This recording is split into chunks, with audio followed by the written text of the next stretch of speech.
Dedicada a la Virgen de la Asunción, la Catedral Metropolitana de Asunción está erigida en el microcentro histórico de la capital del Paraguay desde 1845, año de su inauguración, conformada por lo místico y lo terrenal, representando de forma física al poder divino en la tierra. La catedral fue la primera diócesis del Río de la Plata y parte importante de la historia del país. Pero en 1548 Domingo Martínez de Irala haría la primera iglesia catedral, lógicamente de una construcción precaria de troncos y palmas y coberturas que todavía en ese momento, aunque no había mucha teja, ya se empezaba a usar, sin embargo, la teja grande que conocimos.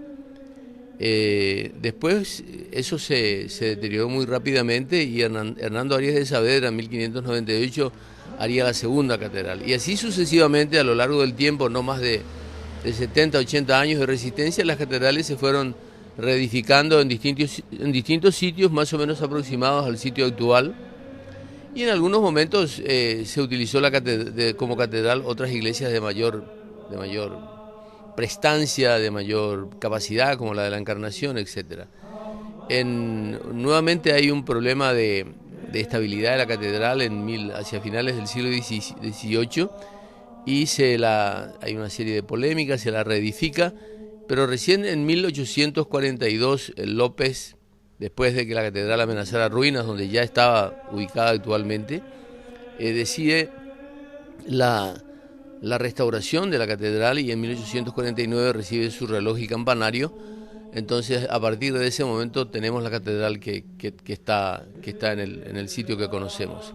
Esa hay como una larga historia de 6 catedrales destruidas y 6 catedrales reedificadas o reacondicionadas en distintos momentos de la historia del Paraguay. La Catedral Metropolitana de Asunción fue siempre parte activa de la vida política y religiosa del Paraguay, junto a los religiosos que pasaron por ella. La catedral en un momento dado, como siempre, como todas las catedrales, representó el poder de Dios, el poder celestial, pero estuvo muy cerca del poder terrenal también, porque incluso hay en la historia del Paraguay 2 casos de obispos que fueron gobernadores. Uno de ellos fue electo popularmente como Bernardino de Cárdenas allá por 1648, 1649.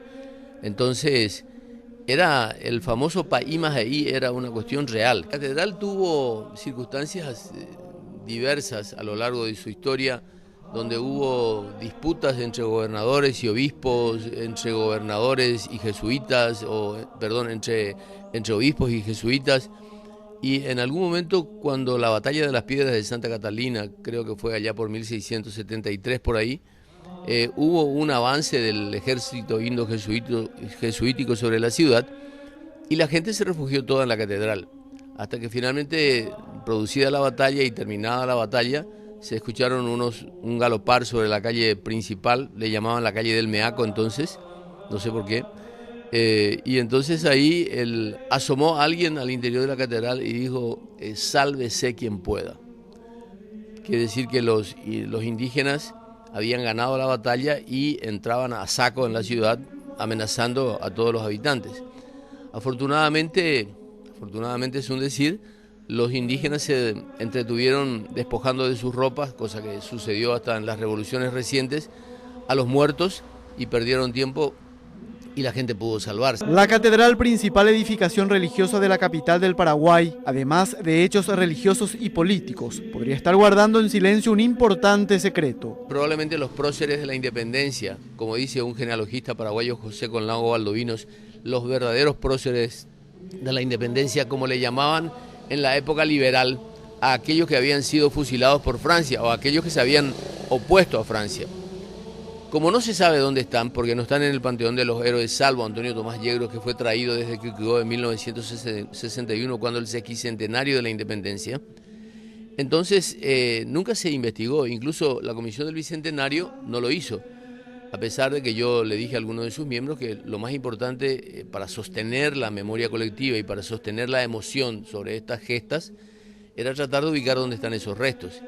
José Conlago Baldovines dice que están enterrados en el tercer lance de la catedral, que de acuerdo a algunos expertos sería el ala norte de la catedral. Está la galería principal, la galería norte y la galería sur. Entonces estarían en la galería norte enterrados en los intercolumnios. Alguno me llegó a decir de que por esa razón, cuando se reconstruyó la catedral en 1842, ese intercolumnio tenía desfasajes en medida. Sin embargo, yo medí y está todo igual, de manera que no hay tal cosa. Ese desfasaje habría sido producto del desplazamiento de las columnas para evitar profanar las tumbas de los próceres que están ahí. Al igual que otras edificaciones de Asunción, a veces olvidadas, más allá de lo material de su magnificencia arquitectónica, la Catedral Metropolitana tiene un gran valor intangible, histórico, que nos recuerda parte de nuestra historia, nos dice de dónde venimos y quiénes somos los paraguayos.